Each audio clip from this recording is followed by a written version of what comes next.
And as we heard tonight, education in Detroit and throughout the state is a major issue for Governor Snyder. He's focused on improving the academic outcomes for schools. He's calling for a special emphasis to be placed on third grade reading and other issues that impact a child from prenatal all the way to third grade. And one of his major challenges is finding a resolution to the financial crisis in Detroit public schools. We talked about that a little bit at the top of the show tonight in just general reaction. One thing I didn't hear from him was addressing maybe what some concerns parents have of high schoolers right now, talking about the switch that they made from the ACT to the SAT, talking about this this kind of transition MEP test that they're going to have in the spring. I think there are a lot of concerns on education that that parents have, and myself included, across the state that I was looking to hear a little bit more from. Another thing I also wanted to point out, he talked about raising the bar and the standard and having a common bar for everyone that is high. And I said, that's great. I think everyone can agree on that, but there were no specifics. It kind of petered out into the vague. Yeah, well, I mean, first I give him credit for saying that. We've been on his back at the Free Press about that with regard to charter schools in particular that I think are playing by a really different set of rules than the public schools. That's not going to stand, I think, much longer. But he's right that public schools also don't have high enough standards. The question is always, what are those standards, and how do we agree to them, and how do we enforce them? How do we measure them? Right, in a way that makes some sense. And one of the problems that we've had in Michigan is, wild inconsistency.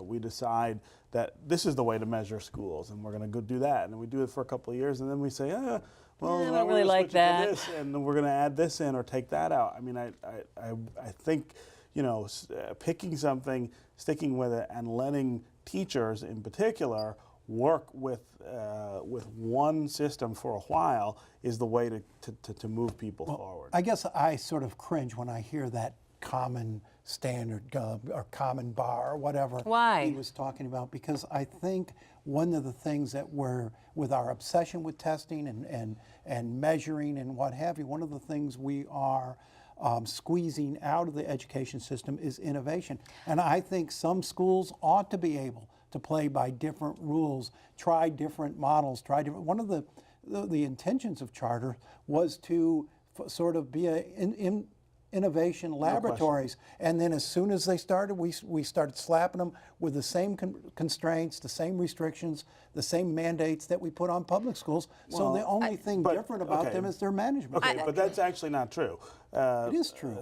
Charter schools have been given 20 years in this state to prove that they could raise the overall outcomes for schools, and they have not been because we've shackled them to the same. I really disagree with that. To the same operating model as the public schools. They got to take the same test. How many lousy public charter schools are there in the city of Detroit right now that have been open for years? Fewer than there were because they can close, but the same number of lousy public schools exist. Actually, we have far fewer public schools than we did 10 years ago. But we've closed them willy-nilly, not just we're going to close the bad ones. We've closed them by geography. Charter schools are closed by their authorizers. I think charter schools, they fail.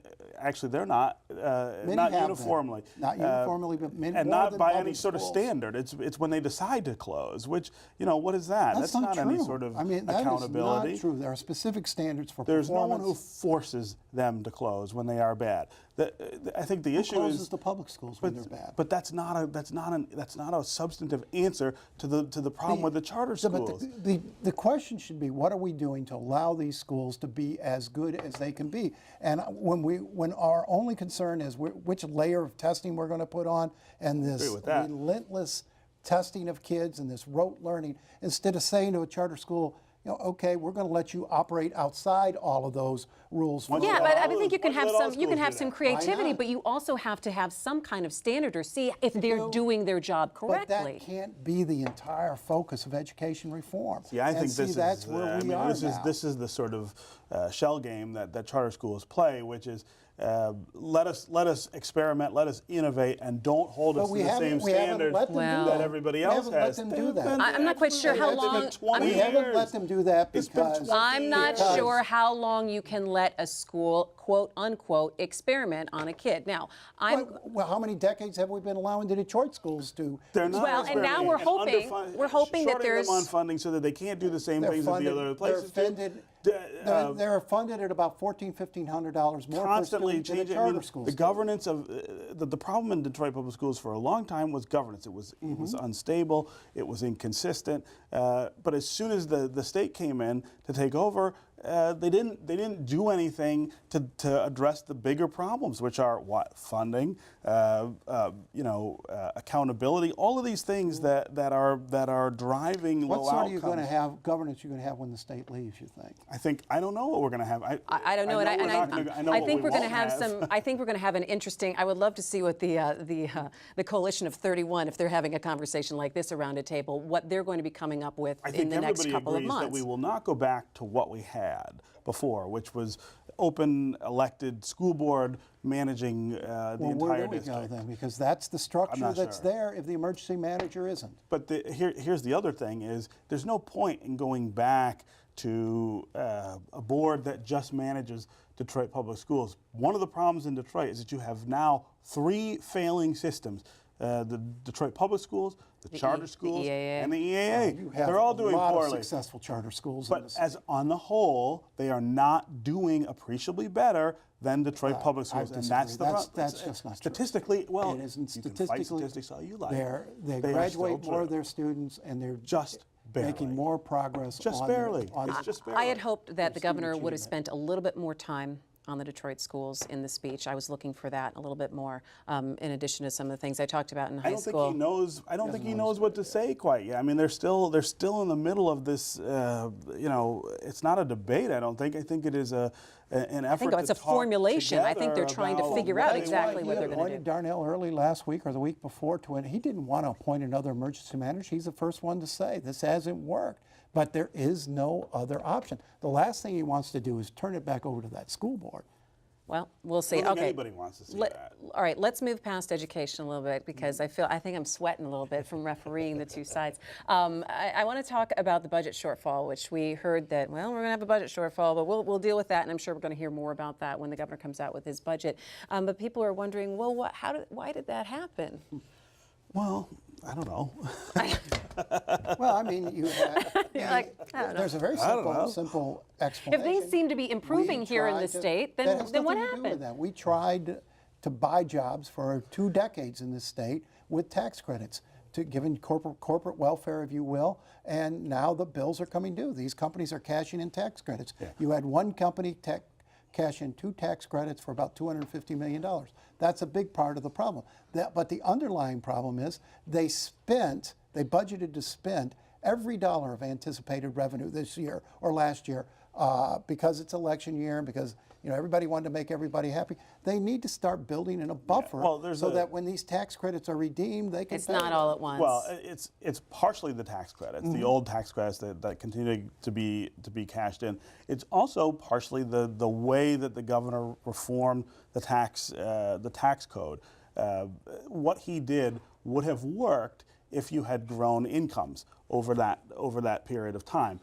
Incomes can continue to be stagnant, and so the revenue is not there under this new system. He continues to say, and this is the frustrating part, he continues to say that his tax reforms don't need to be revisited, that there's no other further changes that we need to do. I think that's a really obstinate position at this point. The revenue shortfall wasn't that great. It was less than a $500 third. million? It was less than a third of this deficit. It was $100 million of the $300 million. The problem is you can't spend everything you're bringing in. But they're not. They're building up. I mean, he's done a good job building up the reserve fund. Very little going into the rainy day fund this year. Very little compared to his first few years. He's caving into a legislature that wants to spend on their constituency. If they would commit to 3 to 5% buffer, they would be prepared when because more companies are going to cash these things. I'm going to have to interrupt you guys because I keep waving my hands frantically over here, and they're like, "What, Christy? Nah, we're not. We're going to totally ignore her." All right, so we've heard all of these things, these initiatives that the governor wants to get through.